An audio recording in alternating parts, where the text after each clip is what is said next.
Vaheguru Ji Ka Khalsa, Vaheguru Ji Ki Fateh. Welcome to the Sikh History Podcast. This podcast series provides a fascinating look into the sparkling lives of the Sikhs from the 15th to the 18th centuries, transporting us back to the times of our ancestors. This podcast provides a historic context to the evolution of the Sikh religion, our values, our thoughts, our principles, and our ethics, and the reasons for our phenomenal successes as a strong-knit worldwide community.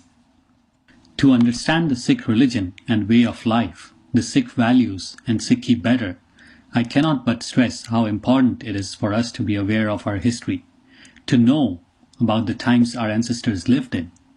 Sikh history is a wonderful peek into our past that tells us how we came into being both as a people and as a community.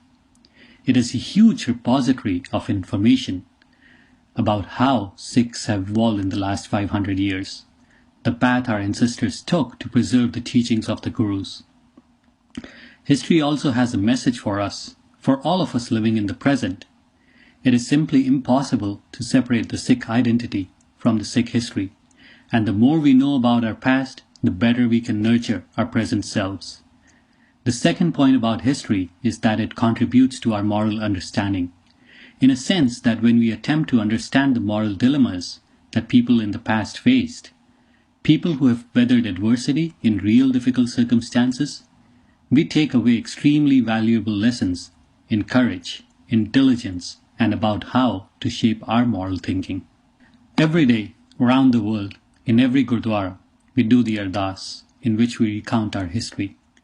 A history that connects us to our past, gives us the courage to face our present, and the confidence to venture into the future with a blossoming pride in our heritage. It is only from history that we can learn things that would make us better humans. The stories of our past tell us what led to the successes and the failures of people. If we leave our history, we cannot understand our past and can never lead our future. For Sikhs, the period of early 18th century was one of tremendous upheaval. Sikhs were always in a state of war against the Mughal Empire in North India, with the result that very few historical accounts were recorded. The East India Company, which had been rapidly colonizing India, finally managed to get a foothold in the Punjab. Curious to understand how a small community could stand up against the might of the Mughal Empire, the British wanted to know everything about the Sikhs. It was necessary for them to understand the might of the Khalsa in order to someday establish their reign over Punjab. A British commander by the name of Captain David Murray commissioned Bhute Shah, a well-known Muslim cleric in the court of the Mughal Emperor Farooq Siyar, to write a history of the Sikhs. By all means, his report was biased against the Sikhs. A chance meeting between Captain Murray and Ratan Singh Bhangu set the record straight. When Murray sought Ratan Singh's opinion on the Sikhs, Ratan Singh Bhangu responded by writing the Pant Prakash, which remains an authentic source of information on the Sikhs in the 18th century. The historical significance of Pant Prakash lies in the fact that its author, Ratan Singh, belonged to a historic family that had experienced various stages of persecution of the Sikhs. His grandfather, Mehtab Singh, was one of the leaders of 18th century Sikhs, and had fought against the atrocities of Zakaria Khan, the most ruthless Mughal governor of Punjab. Also, through marriage, he was close to the Misl leaders. By narrating the accounts of Sikhs, Ratan Singh Bhangu has made significant contribution in understanding the lives of the 18th century Sikhs. He was the first person to record the history of Sikh martyrs in an objective manner, and his writings have inspired many tales of Sikh valor and folklore. With that introduction in mind, let's go back to the founding of the Sikh religion, and through this series of podcasts, gradually trace our steps to the present. The history of the Sikhs starts in 1469 with the birth of Guru Nanak, and can be divided into three major eras. We have the period of 1469 to about 1708, which is characterized by the physical presence of the 10 Gurus. During this period, the rock-solid foundation of Sikhism was laid. Sikh teachings were revolutionary in that they stressed on Ekankar, the monotheistic aspect of God, the equality of all men and women, and advocacy for a casteless society. And the Sikh way of life can be summarized as Nam Japna, or remembering God in our actions, the importance of Kirat Karni, or earning an honest living, and Vand Chakna, the practice of sharing with fellow humanity. The second period of Sikh history is between 1708 and 1839, from the short-lived period of Banda Singh Bahadur to the end of the reign of Maharaja Ranjit Singh. This era tested the resolve of the Sikhs to survive as an independent community, distinct from the prevailing society and its norms. The third era comprises the lives of Sikhs since 1840 to the present and modern day, with a look at the partition of the Punjab between India and Pakistan in 1947, the Indian state-sponsored anti-Sikh pogroms of 1984, and the immigration of Sikhs from Punjab to all corners of the world, forming a truly global community, bound by a common history and the love of the Guru Granth Sahib. Guru Nanak travelled far and wide, and wherever he went, he gained followers for his newly founded Sikh faith. These followers had broken away from their original communities, which, for example, the Hindus or Muslims or the Sufis, etc. The result was that in his lifetime, Guru Nanak was able to create a community of people who had much more in common amongst themselves than to the communities they had originally belonged to. Khushwant Singh, the famous Sikh author, has proposed that this ideal gave birth to the collective Punjabi consciousness and the Punjabi nationalism as distinct from all others. Guru Angad succeeded Guru Nanak, and in his own quiet way he started to consolidate the still infant Sikh philosophy. He established 6 centers of learning across the Punjab and sent out copies of Guru Nanak's shabads and hymns to each of those centers. In this process, Guru Angad also created the Gurmukhi script. It consisted of 35 letters, all taken from Guru Nanak's compositions. This step had far-reaching consequences on the Sikh literary tradition, and the Gurmukhi script became the nucleus of Sikh writings. It further gave the Sikhs a written language distinct from the written languages of the Hindus and Muslims, and fostered a sense of them being a truly distinct people. Almost concurrent to when Guru Nanak was preaching his message of Ekankar, at the turn of the 15th century, Babur, the founder of the Mughal Empire, had started his invasion of the Punjab in order to establish his empire in India. Babur's first contact with the Sikhs began when his army imprisoned Guru Nanak in Saidpur, a small town near Islamabad, while Guru Nanak was returning from his travels to Baghdad in Iraq. Guru Nanak was subsequently released at the personal intervention of Babur. Although Babur's autobiography fails to mention the Guru, Guru Nanak wrote several passages criticizing the brutalities unleashed by the Mughal army in its invasion of India. Babur's son Humayun came to power during the Guruship of Guru Angad and remained indifferent to the Sikhs and to Guru Angad. By the time Humayun's son Akbar inherited the throne, Sikhism was flourishing in Punjab under the Guruship of the third Guru, Guru Amar Das, who had established his own centre at Goindwal in Punjab. When Akbar visited Goindwal to meet Guru Amar Das, he was so impressed with the way of life in Goindwal that he assigned the revenue of several nearby villages to Guru Amar Das's daughter, Bibi Pani, as a marriage gift. Political and social relations between the Sikhs and the Mughals were at the best during this time. Guru Amar Das introduced many innovations which tended to break the close affiliation of the Sikhs with the Hindus or the Muslims in India. Prominently, women were given equal rights as men, and the practice of sati, the burning of widows along with their husband's funeral pyre, was strictly forbidden. Second, recitation of hymns of the Gurus replaced the chanting of Sanskrit shlokas at the time of birth and death. And third, Guru Amar Das advocated monogamy and widow remarriage as means to uplifting the state of women in society. These measures aroused the hostility of the Brahmins, who complained to Akbar. While Akbar never interfered with the Sikh way of life, there was evidence now of the strong opposition to Sikh teachings from both the Hindu Brahmins and the Muslims. This was the beginning of the oppression of the Sikhs, their first big break from the Hindu social polity, and which subsequently compelled them to take up arms.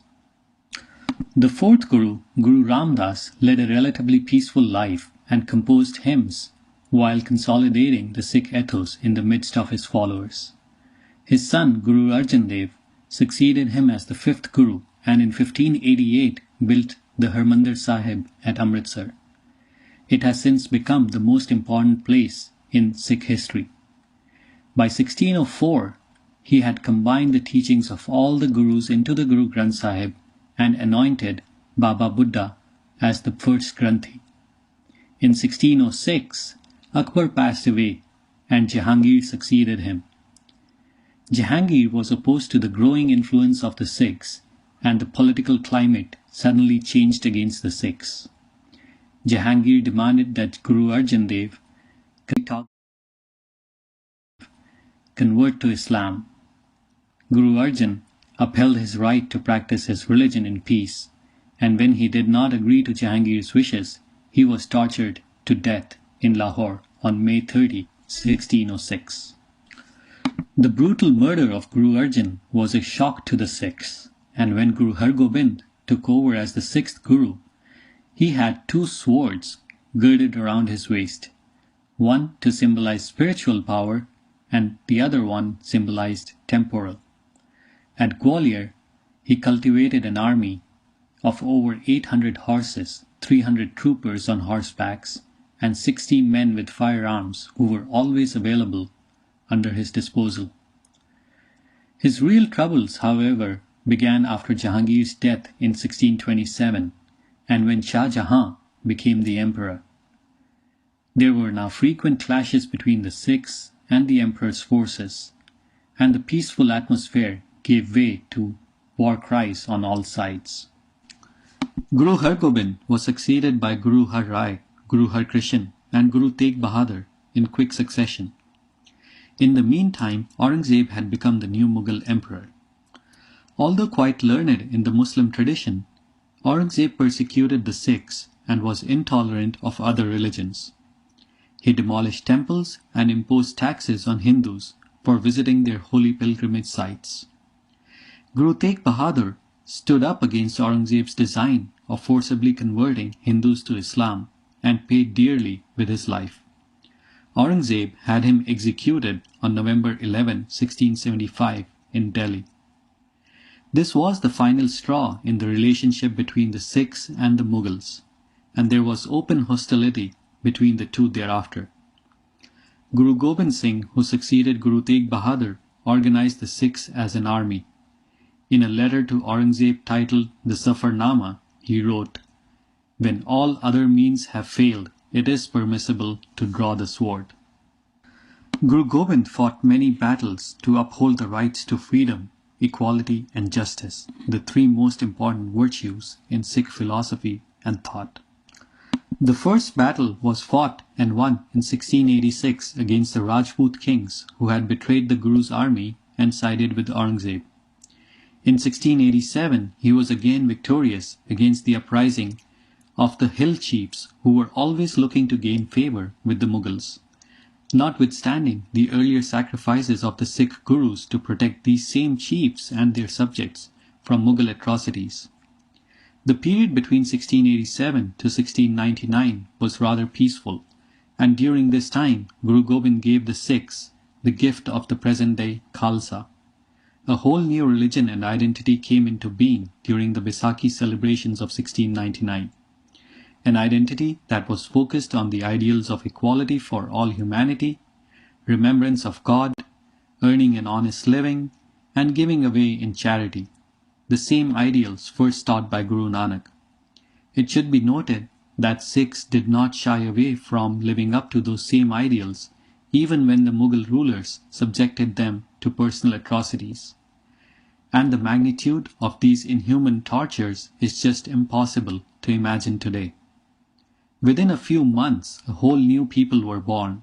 They kept their beards, they wore their long hair in turbans, and armed at most times with a zeal to build a new community. The proclamation of the Khalsa in 1699 most certainly made the hill chiefs even more nervous, and they collaborated with Aurangzeb forces to teach the Sikhs a lesson. In 1701, they unexpectedly attacked Guru Gobind and the Sikhs at Anandpur. Their only motive was to evict the Guru from Anandpur, in what is now called as the First Battle of Anandpur. The Sikhs were able to defend themselves. In 1704, they regrouped and attacked the Guru again in the Second Battle of Anandpur. Aurangzeb, swearing on the Holy Quran, offered a safe passage to the Sikhs if they fled Anandpur. However, he later betrayed them and attacked them as they were en route to Talwandi Sabo.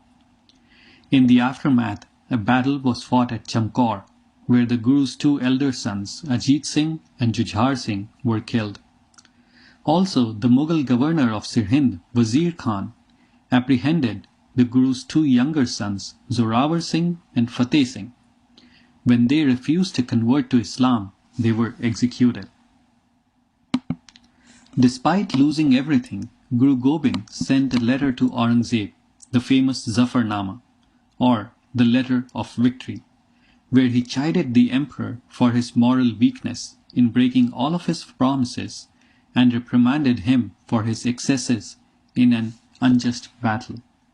In 1707, Aurangzeb died, leaving behind Bahadur Shah as the new emperor. Bahadur Shah was somewhat friendly towards the Guru.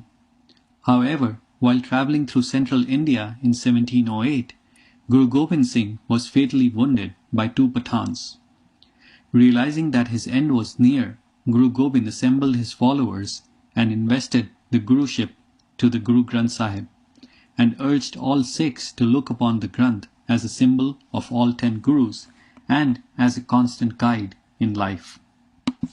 The 200 years from the time Guru Nanak founded the Sikh religion to Guru Gobind's founding of the Khalsa Panth can thus be divided into two equal parts. In the first 100 years, the 5 Gurus pronounced the ideals of a new social order in the Punjab. The religion was accessible to all humanity, strictly monotheistic, derived its ideals from the teachings of the Gurus codified in the Guru Granth Sahib, and its symbol was the Harmandir Sahib at Amritsar, a place of worship whose foundation was laid by a Muslim, and the structure was built by Hindus and Sikhs together. The second period of 100 years saw the development of traditions that supplemented this new social order. In the next 5 Gurus, the Sikhs found their martyrs and heroes, a new political order, the Khalsa Panth, all amidst the oppressions and tyrannies of the Mughal rulers.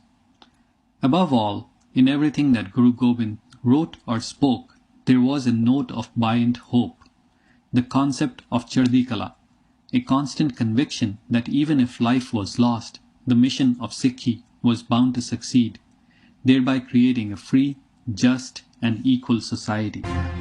So this was a short introduction to the Sikh history, and we will continue to talk about more events in subsequent podcasts. Keep listening. Vaheguru Ji Ka Khalsa, Vaheguru Ji Ki Fateh.